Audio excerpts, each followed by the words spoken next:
Dorothy Must Die, Chapter 1. When I left for school that morning, Mom had been sitting in the couch for 3 days straight. In those 3 days, my mother had taken 0 showers, had said almost nothing, and, as far as I knew, had consumed only half a carton of cigarettes and a few handfuls of bugles. Oh, and whatever pill she was on. I'm not even sure when she got up to pee. She'd just been sitting there watching TV. It used to be that I always tried to figure out what was wrong with her when she got like this. Was it the weather? Was she thinking about my father? Was it just the pills? Or was there something else that had turned her into a human slug? By now, though, I was used to it enough that I knew that it wasn't any of that. She just got like this sometimes. It was her version of waking up on the wrong side of the bed. And when it happened, you just had to let her ride it out. Whenever it happened, I wondered if this time she'd be stuck like this. So when I pushed the door to our trailer open, an hour after my meeting with the principal, carrying all the books from my locker in a big hefty bag, I'd been suspended for the rest of the week. I was surprised to see that the couch was empty, except for one of those blankets with the sleeves that Mom had ordered off TV with money we didn't have. In the bathroom, I could hear rustling around, the faucet running, the clatter of drugstore makeup on a tiny counter. I guess she'd written it out again after all. Not that this was always a good thing. "Mom?" I asked. "Shit," she yelped, followed by a sound of something falling into the sink. She didn't come out of the bathroom, and she didn't ask what I was doing home so early. I dropped my backpack and my hefty bag on the floor, slid off my sneakers, and looked over at the screen. Al Rooker was pointing at my hometown on one of those big fake maps. He was frowning. I didn't think I've ever seen America's Weatherman frown before.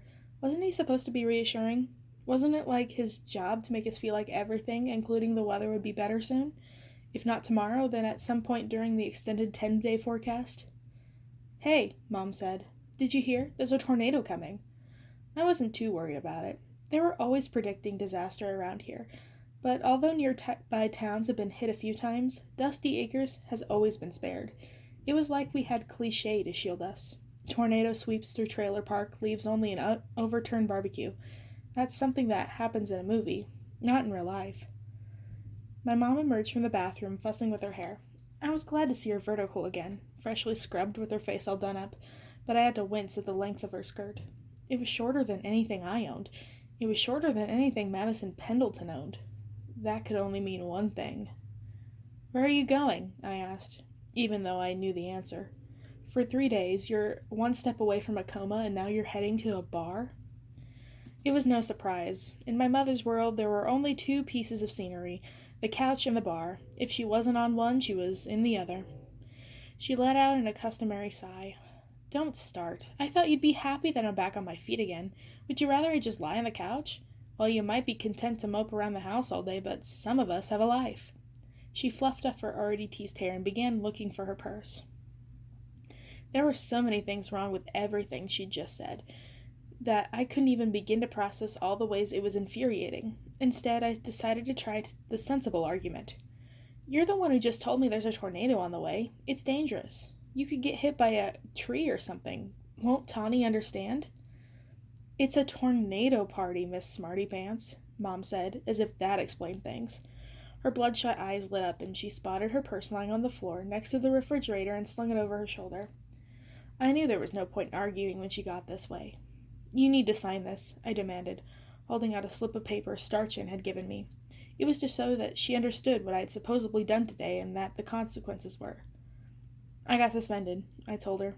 It took her a few seconds to react, but when she did, her face registered not surprise or anger, but pure annoyance. "Suspended? What did he do?" Mom pushed past me again to get her keys, like I was just a thing that was in the way of doing something she wanted. If we lived in a regular house with 1.5 bathrooms, I wondered, would she still hate me this much? Was resentment something that grew better in small places, like flowers that Mom used to force to bloom inside little vases? "I got in a fight," I said evenly. Mom kept staring. "With a pregnant girl." At that, Mom let out a long whistling sigh and looked up at the ceiling. "That's just great," Mom said, her voice dripping with something other than motherly concern.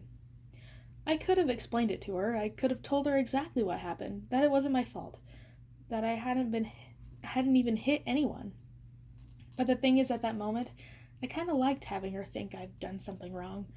If I was the kind of girl who got in fights with pregnant girls, it meant that it was on her and her stellar active parenting skills. Who was it? Mom demanded, her plastic purse slamming into the counter. Madison Pendleton. She narrowed her eyes, but not at me. She was remembering Madison. Of course. That pink bitch who ruined your birthday party. Mom paused and bit her lip. You don't see it, do you? She's already getting hers. You don't need to help it get along. What are you talking about? I'm the one who's suspended. Mom flung her hand out and gripped the air, mimicking a pregnant Billy. I give her a year. 2 tops, before she's got a trailer of her own around the corner. That boy she's with won't stay, and she'll be left with a bundle of karma. I shook my head. She's walking around like she's God's gift, like she and Dustin are still going to be prom king and queen. Mom hooted.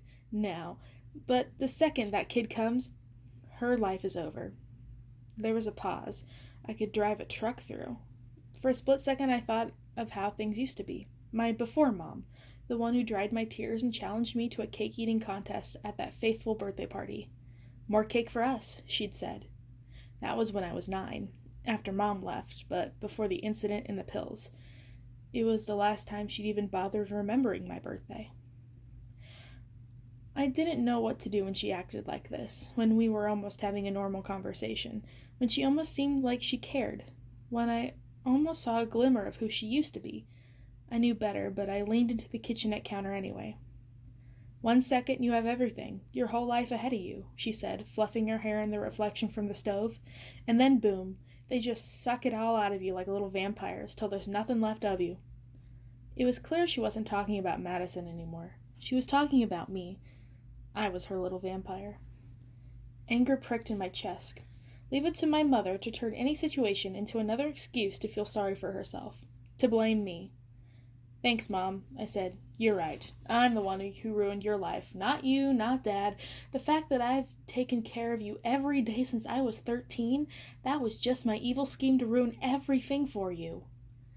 Don't be so sensitive, Amy, she huffed. It's not all about you.